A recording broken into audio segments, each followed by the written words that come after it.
మాతృదేవోభవ. నేను మీ శ్రీధర్. నా నెంబర్ 9295909819. ఇప్పుడు మనము కుజుని యొక్క సంచారం గురించి, గోచార ఫలితం ఎట్లా ఉంటుందో తెలుసుకునే ప్రయత్నం చేద్దాం. 3వ తారీఖున అంటే ఈ రోజున మిథున రాశి నుండి కర్కాటక రాశిలోనికి కుజుని యొక్క సంచారం జరుగుతున్నది. కాబట్టి ఇక్కడ కొంతకాలం అంటే 7వ తారీఖు 6వ నెల 2025 వరకు ఇక్కడ సింహరాశిలో ప్రవేశిస్తూ ఉన్నారు. అంటే 6వ తారీఖు 6వ నెల 2024 వరకు ఇక్కడ కుజుడు ఉండడం జరుగుతుంది. అయితే ఈ కర్కాటక రాశిలో సంచారం వలన ఏ రాశుల వారికి ఏ ఫలితాలు ఉంటాయి కుజుని యొక్క సంచారం వల్ల అనేటటువంటిది మనం సశాస్త్రీయమైన పద్ధతిలో తెలుసుకునేటువంటి ప్రయత్నం చేద్దాము. దీంట్లో అతిశయక్తులు ఏమీ ఉండవండి. నా పైత్యం కానీ, నా కవిత్వం కానీ, నా ఆలోచనలు కానీ దేనికి మీకు ఇందులో చూపించడం జరగదు. యథార్థం ఎంతవరకు ఉందో అంతవరకే చెప్పచ్చు. అలా అని చెప్పి మిమ్మల్ని భయభ్రాంతులు చేసేసి డబ్బులు ఖర్చు పెట్టించే ప్రయత్నం ఉండదు. దీనివల్ల శాస్త్రం ఎంతవరకు చెప్పింది అంతవరకు చెప్పడమే జరుగుతుంది. అయితే ఇక్కడ గోచార ఫలితాలు ఎప్పుడు కూడా ఏ విధంగా ఉంటాయి అంటే, ఏ రాశిలో సంచారం చేస్తున్నారో ఆ రాశిలో సంచారం చేసినప్పుడు ఏ విధమైన ఫలితాలు ఉంటాయి అనేటటువంటిది ఉంటుంది. ఈ నెక్స్ట్ చాలా మంది దీన్ని ఉటంకించటం లేదు. మన జ్యోతిష్య మిత్రులు వారికి అందుచేత ఆ విషయాన్ని కూడా మీకు నేను తెలియపరచాలని అనుకుంటున్నాను. అందుచేత ఇక్కడ జన్మ రాశి నుంచి 1, 6, 11 స్థానాల్లో కనుక ఈ యొక్క ఏ గ్రహం అయితే గురించి మనం చెప్పుకుంటున్నామో ఆ గ్రహం సంచారం చేస్తూ, ఇప్పుడు మనం కుజ గ్రహం గురించి మనం చెప్పుకుంటున్నాం. కుంభరాశి వారికి కుజుని యొక్క గోచారం కర్కాటక రాశిలో జరుగుతున్నందున, అంటే 3వ తారీఖు ఏప్రిల్ నెల 2025 నుండి కర్కాటక రాశిలో సంచారం చేస్తున్నారు.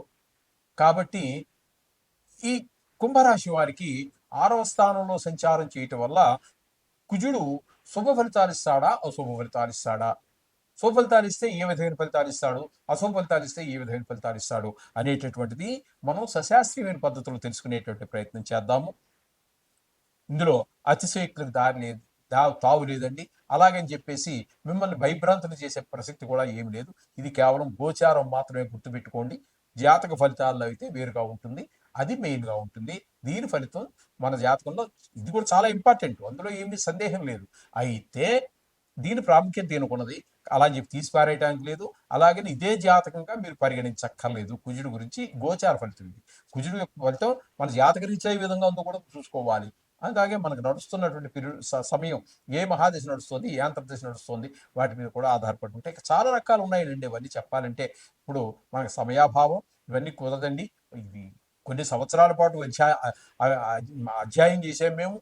అలాగే దీన్ని కొన్ని సంవత్సరాల పాటుగా, దశాబ్దాల పాటుగా దీన్ని మేము ఆచరిస్తున్నాం. కాబట్టి ఇది ఒక్క రోజులోనో, ఒక మాసంలోనో, ఒక సంవత్సరంలోనో అయ్యేటటువంటి సబ్జెక్ట్ కాదండి. ఇది విద్య కాదు. అంచేత మీరు ఇది కొంచెం గమనించుకోండి. ఇందులో నా ఛానల్లో నేను చెప్పే దగ్గర ఎక్కడ కానీ అతిశయోక్తుడికి కానీ తావు లేదు. అలాగే మిమ్మల్ని భయభ్రాంతికి గురి చేసేది లేదు. మిమ్మల్ని వెన్ను తట్టి ధైర్యంగా ఉండాలని చెప్పటమే మా ధ్యేయం. అంచేత ఇక్కడ 6వ స్థానంలో కుంభరాశి వారికి కుజుని యొక్క సంచార ఫలితాలు ఏ విధంగా ఉంటాయి అనేది మనం చూసుకున్నట్టయితే చాలా శుభ ఫలితాలే ఉంటాయని చెప్పేసి మన శాస్త్రకారు చెప్తున్నారు. ఆ శాస్త్రం ఏంటో కూడా ఒకసారి చూద్దాం. వస్త్రలాభ, ధాన్యలాభ, ధనలాభ, యశః తదా మనోల్లాస, ధర్మసిద్ధి షష్టమస్తే కుజే భవేత్ అని చెప్పి మన శాస్త్రకారులు చెప్పారు. ఇది చూడండి, ఇది ఉండటానికి మీకు సాంస్క్రిట్ రాదనుకుంటారు, కానీ చూడండి మీకు కూడా అర్థమయ్యేటటువంటి ఎంత చక్కటి భాషలో చెప్పారో వాళ్ళు. వస్త్రలాభ, వస్త్రం అంటే తెలుసు కదండి, అవి లాభం అంటే తెలుసు కదా, వస్త్రం అంటే తెలుసు, లాభం తెలుసు. ఈ సమయంలో మీకు నూతన వస్త్రాలు అవి కలిగేటువంటి మీరు కొనుక్కోవచ్చు, లేదా ఎవరిని పెట్టవచ్చు. ఇటువంటి సందర్భాలన్నీ కూడా మనకి మనకి కుజుని యొక్క 6వ స్థానం పొందడం వల్ల వస్త్ర లాభం. ధాన్య లాభ, పంటలు చేతికి రావచ్చు, ధనధాన్య అవి మన పంటలన్నీ చేతికి వచ్చి అందులో పప్పు దినుసులు ఉండొచ్చు, బియ్యం ఉండొచ్చు, గోధుమలు ఉండొచ్చు, ఏ ఏ ప్రాంతాల్లో ఏవి పండుతాయో అవి మనకు వచ్చేటువంటి అవకాశం. ధన లాభ, మనం ఎవరు ఏ పని చేసినప్పటికీ, ఉద్యోగం చేసినా, వ్యాపారం చేసినా, వ్యాపారాల్లో కోటాను కోట్లు వ్యాపారాలు ఉన్నాయి, ఏది చేసినా దేనికోసం చేస్తానో ధనం. అటువంటి ధనం కూడా మీకు మీ కష్టానికి తగిన ఫలితం. కొన్ని సందర్భాలలో మీ కష్టం కంటే ఎక్కువ లాభం వచ్చేటువంటి అవకాశం, ధనం లభించేటువంటి అవకాశం లభిస్తూ ఉంటుంది. ఈశః తదా, ఈశః అంటే కొంచెం మీరు అప్పుడప్పుడు తక్కువగా వాడి తక్కువగా వాడేటువంటి పదం ఈశ అంటే కీర్తి. కీర్తిని మీకు మంచి పేరు వస్తుంది.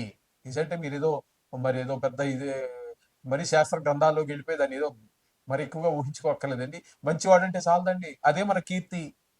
మహాత్మా గాంధీని ఎవరో చెప్పుకుంటున్నారు, లేదా ఆ కాలం వాళ్ళు రాష్ట్రపతి శివాజీ గారి శివాజీ మహారాజుని తలుచుకుంటున్నాము, గొప్ప గొప్ప వాళ్ళందరినీ తలుచుకున్నాం, వాల్మీకిని తలుచుకున్నాం, వ్యాసిష్ఠుల వారిని తలుచుకున్నాం. ఆ కీర్తి వేరు. మనకేముందండి, మంచివాడు అంటే చాలు పొంగిపోతాం. మన మంచివాడు అనేవాడే కరువు. మనం మంచిగా ఉండేది తక్కువే అనుకోండి. ఒకవేళ పొరపాటున మంచిగా ఉన్నా కూడా మన మంచి అనేవాడు దాని వెనకాల ఏదో ఉంటుంది, ఏ లాభం లేకుండా చేస్తాడా. ఈ రోజుల్లో ఉన్న కాలమాన పరిస్థితులు ఆ విధంగా ఉంటాయి. అంచేత మంచివాడని ఒప్పుకోవడమే మనకు చాలా ఉప్పొంగిపోవలసినటువంటి విషయం. ఆ విధంగా మనకు మంచి పేరే వస్తుంది. మనోల్లాస, మనసంతా ఉల్లాసంగా ఉంటుంది. ఇంకా అంతకంటే కావాల్సింది ఏముందండి, మనసంతా ఉల్లాసంగా ఉంటుంది. ధర్మసిద్ధి, ధర్మ ధర్మంగా ధర్మమైన పనులన్నీ చేస్తూ ఉంటాం, పరోపకారమైనటువంటి కార్యాలు చేస్తూ ఉంటాం. ఈ విధంగా మనకి షష్టమస్తే 6వ స్థానంలో కుజుడు కనుకున్నట్టయితే ఈ విధమైన ఫలితాలు ఇస్తాడని చెప్పి శాస్త్రకారులు చెప్పారు.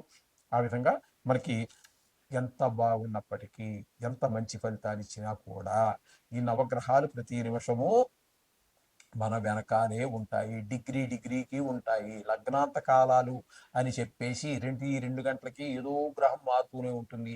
అందుచేత మనం చెప్పాల్సింది ఏంటంటే ప్రతి క్షణము కూడా మనం నవగ్రహాల యొక్క అధీనంలోనే మన జీవన విధానం నడుస్తూ ఉంటుంది. కాబట్టి మనం వాటిని రోజు స్మరించవలసిందే. వీలుంటే ప్రతి క్షణం కూడా స్మరించుకోవాల్సిందే. స్మరించడం ద్వారా మనకున్న అనేక కష్టాల నుంచి మనం చాలా సులువుగా బయటపడేటటువంటి అవకాశం మనకి భగవంతుడు మనకు ప్రసాదించాడు. అంచేత నవగ్రహాలు ప్రార్థన చేసుకోండి, బాగుంటుంది.